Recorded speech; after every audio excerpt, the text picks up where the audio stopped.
बाबाजी पोपट सोनवणे पथारी जी आमची संघटना आहे असोसिएशन, त्यामार्फत आम्ही पत्र द्यायला आलो आणि आमचे स्वप्नील माळवे साहेबांना दिलं तर की तुम्हाला कुठेतरी प्रस्थापित केलं जाईल.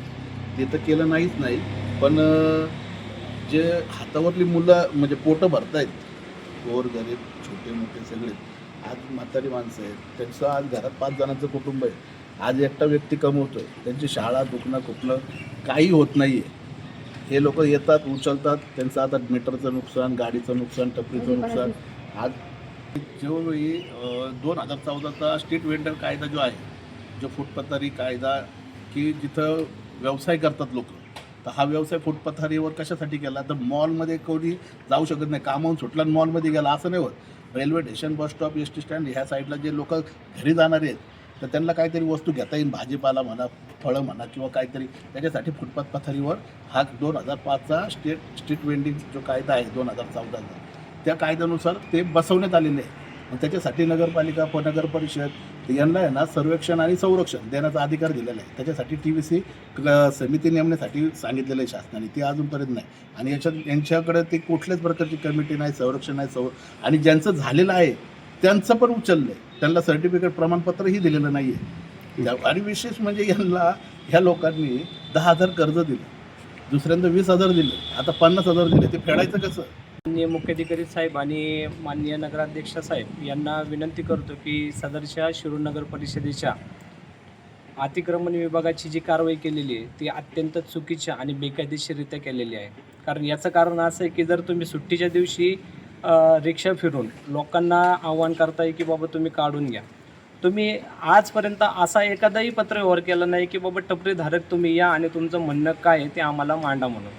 2013च्या टायमाला ज्यावेळेस अशी कारवाई झाली तर त्या कारवाईमध्ये देखील त्यांना किंवा टपरीधारकांना कुठल्याही प्रकारचे अशा नोटिसा बजावून किंवा त्यांचं कुठंतरी स्थलांतरित करावं अशी कुठलीही तरतूद नगरपालिकेने केली नाही. शिरूर शहरातील अधिकृत टपरीवाले आणि शिरूर नगरपालिका ज्यांच्याकडून पावती घेते असे अधिकृत आणि अनधिकृत टपरीवाले यांची शिरूर नगरपालिकेकडे नोंद आहे का? आता आम्ही तेच सांगतोय की 2013 पासून ज्यावेळेस आम्हाला आश्वासित केलं गेलं की बाबा तुमचा आम्ही स्थलांतर करून तुमचे हॉकर झोन निश्चित करतो आणि तुम्हाला पतविक्रेते म्हणून आम्ही प्रमाणपत्र बहाल करतो, तुमचं सर्वेक्षण करून तुम्हाला एक सर्वोच्च न्यायालयाने दिलेल्या अटींचं शर्तींचं पालन करून आम्ही तुम्हाला हॉकर झोन तयार करून जे काही तुमची उपजीविका भागवण्यासाठी जे काही तुम्हाला एक जागा निश्चित करून द्यायची ती जागा निश्चित करून देतो असं म्हटलं होतं. परंतु आम्ही ज्यावेळेस माहिती अधिकारामध्ये माहिती मागितली, ज्यावेळेस आता सोनवणे साहेबांनी त्या कागदपत्रांचा सगळा पाठपुरावा केला, त्या कागदपत्रांमध्ये नगरपालिकेने कुठलीही अशी अतिक्रमणमध्ये काम करत असणाऱ्या किंवा जे काही पतविक्रेते आहे यांच्याबद्दल कुठलीही तरतूद केलेली नाही आहे. आणि त्यांना जी काही प्रमाणपत्र बहाल करून देण्याची आश्वासनं दिली होती किंवा हॉकर झोन निश्चित करून देण्याची जे काही आश्वासन दिली होती की 2013 पासून तर 2026पर्यंत असा आजतागायत कुठलाही पत्रव्यवहार यांनी केल्याचं दिसून येत नाही किंवा अशी कुठलीही कमिटी स्थापन करून त्याचं सर्वेक्षण करून मग त्यांना त्यांची हक्काची जागा मिळावी यासाठी कुठलीही तरतूद केली नाही आहे. ना कायदेशीर ज्यांनी नियम अटी घालून दिल्या त्या नियम अटींचं सुद्धा यांनी पालन केलं नाही आहे. म्हणजे याच्यावरती स्पष्ट म्हणजे काय आहे की जे काही पतविक्रेते आहे, जे काही छोटे छोटे व्यावसायिक आहे यांच्यावरती यांनी जाणीवपूर्वक अत्याचार केलेला आहे आणि अन्याय केलेला आहे. याच्या मागचं आमच्या समोरची एक घटना समोर येते की आता ST स्टँडच्या शेजारी जे काही गाळे झाले ते त्यांना फक्त भाव भेटावा, ओके, त्यांचे गाळे विक्री व्हावेत म्हणून त्यांनी हा खटाटोप केला असल्याचा आमचा स्पष्ट आरोप आहे.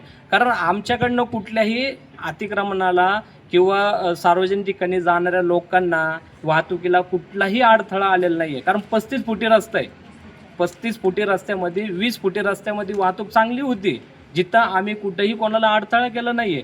असं एवढं सगळं असताना मग ही कारवाई का? बरं, कारवाई असताना पण ही बेकायदेशीर का?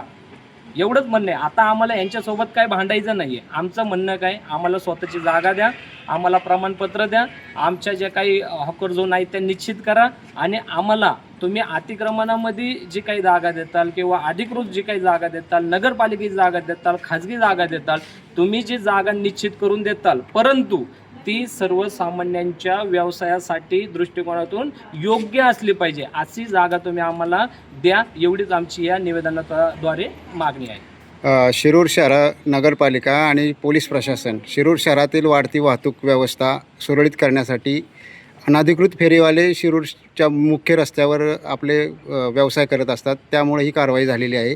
तर फेरीवाल्या टपरीधारक यांनीही या प्रशासनाला सहकार्य करणं गरजेचं आहे. यावर काय सांगाल? 100% आमची तीच भूमिका आहे की आम्ही सहकार्य करायला तयार आहे, परंतु आम्हाला तुम्ही जागा निश्चित करून द्या ना. जर तुम्ही आता एक पांढरा पट्टा मारला आणि तुम्ही सांगितले या पांढऱ्या पट्ट्याच्या आतमध्येच व्यवसाय करायचा, तर आम्ही कशाला पांढऱ्या पट्ट्याच्या आतमध्ये येऊ म्हणून?